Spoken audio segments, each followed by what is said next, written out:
Well, it's been a while since we talked to you. Gym's going real good. You got a lot of kids out there, and must be, I'd say, what, maybe 80, 100 kids in the gym right now. How's boxing going in and around Houston right now, as far as you see it?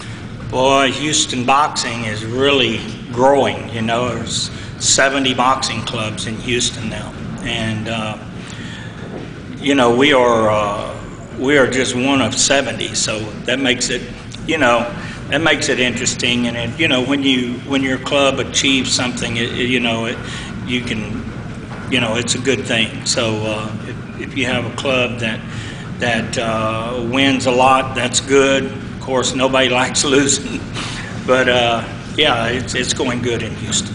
And now you're doing some things on your own as far as media is concerned. You've got a show that has been up. It's probably going to be coming up again very shortly, theboxingshow.com, where it's kind of just you talking with various people so far. Tell us a little bit about what that is, how you came up with the idea, and you've got some pretty unique ideas. Actually, this is where we're at.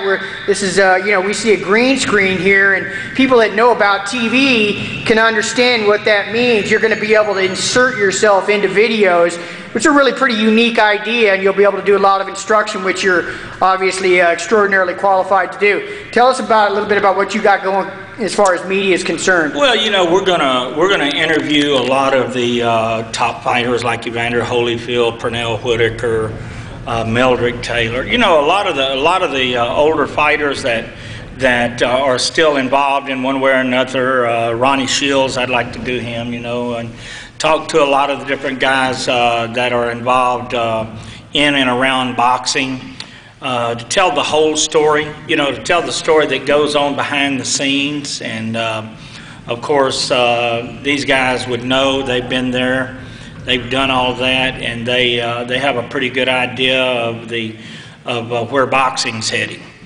The last pro I saw you with was Jesus Gonzalez, Ernie El Martillo Gonzalez, out of Phoenix. Won over Darrell Richards or Richardson at the Arena Theater here, and that was almost 2 years ago. You've been working on and off with different pros here and there, but we haven't really seen you in any high-profile fights since then.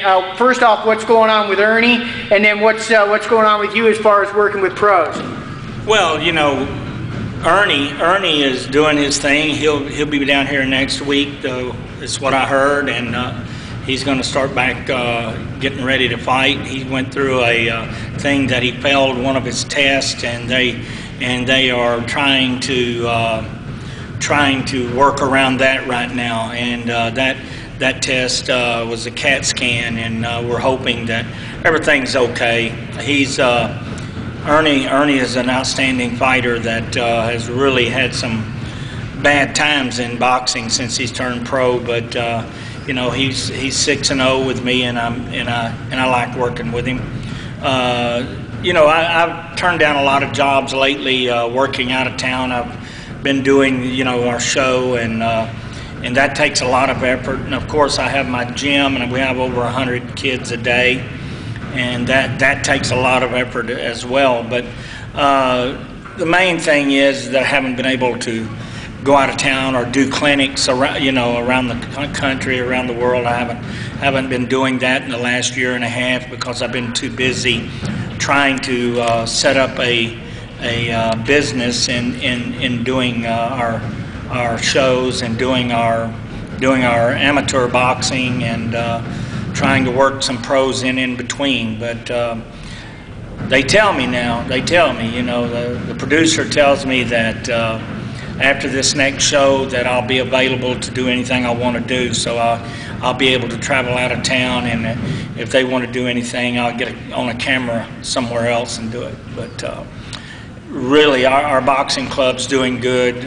We've always been fortunate and blessed to have good people around us, and so, you know, it's a hard business, but in order to do business, you know, especially the elite part of the business, and the amateurs and the pros, is pretty political, you know. Let's take a shot at this. We could. I'm going to open up a little can of worms here. We could go for a long time on this, but I'm going to ask you kind of just a fairly open-ended question.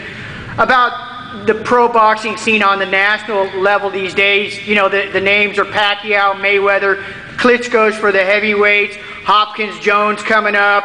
You know, what do you think about what's going on the national pro level these days? You know, is there anything at all, you know, without getting into too lengthy a diatribe, about what you could say about what's going on in terms of, you know, the big time pros, so to speak, these days? Did you say diatribe? Yeah, I do, a long monologue.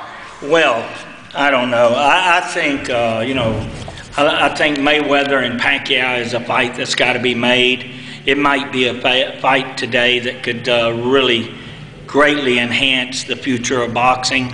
We need that kind of a fight. We need two fighters at the top of their game that can get in there and compete and fight at that level, which I haven't seen that anywhere else today. I've probably watched I don't know how many fights over this last 2 years, and these two guys are the best two boxers out there, the best two fighters out there.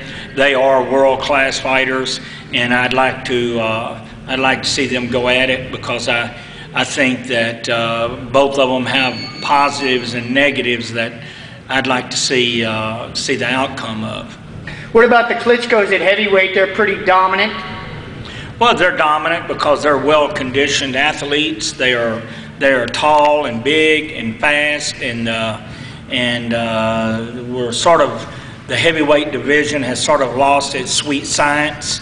I don't think the trainers are as good as they once were, and I don't think the fighters at that level right now in the heavyweight division have any business going against the Klitschko's, because they're just too much for the boxers out there today. Hopkins, Roy Jones Jr., any thoughts on that?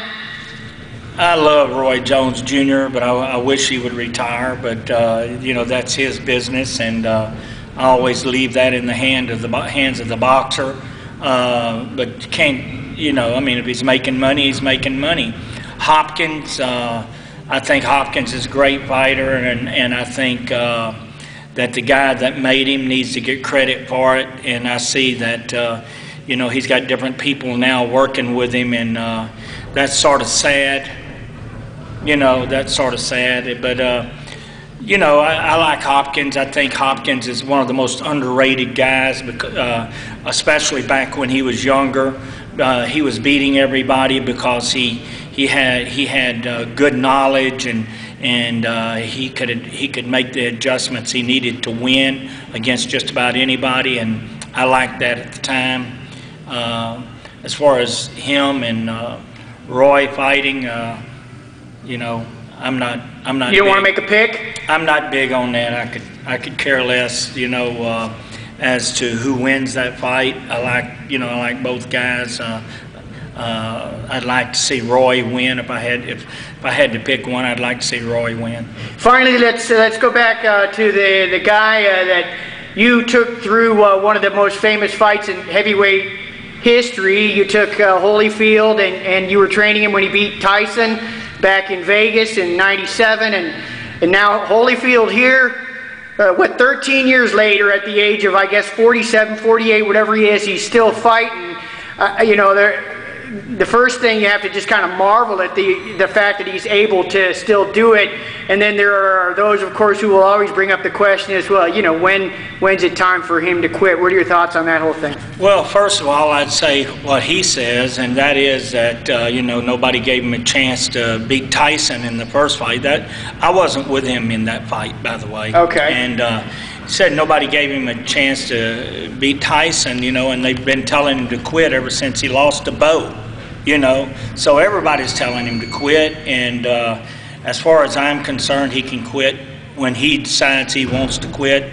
That's, you know, this is a free country, and he's free to do what he wants. It don't matter what I think or anybody else thinks. I think Evander Holyfield is one of the greatest heavyweights of all time, and what made him great was his hard work and his building around what natural abilities he had to become as good as he was. And Tim Hallmark, his strength trainer, deserves a lot of credit for that, and so do all the different people that's worked with him over the years. And